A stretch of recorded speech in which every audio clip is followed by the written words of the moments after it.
Sasagot na naman po tayo ng tanong at ang tanong po ay ganito. Pwede po ipaliwanag nyo yung nakasulat sa 2 Tesalonica 2 verse 11. So ipapaliwanag daw natin. Nakasulat po roon sa 2 Tesalonica 2:11 ay ganito. At dahil dito'y ipinadadala sa kanila ng Diyos ang paggawa ng kamalian upang magsipaniwala sila sa kasinungalingan. Tama ito.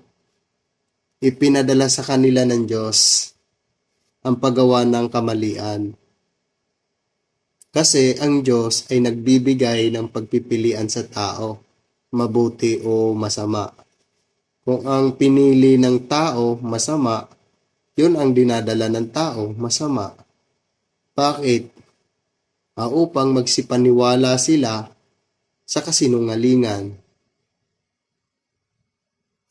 Halimbawa, ang taong masama nakarinig ng aral ng bulaang pare at bulaang pastor, mga aral na kasinungalingan, ang taong masama maniniwala doon sa aral ng mga yon.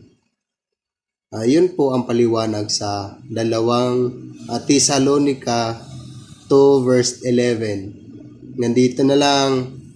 Bye-bye.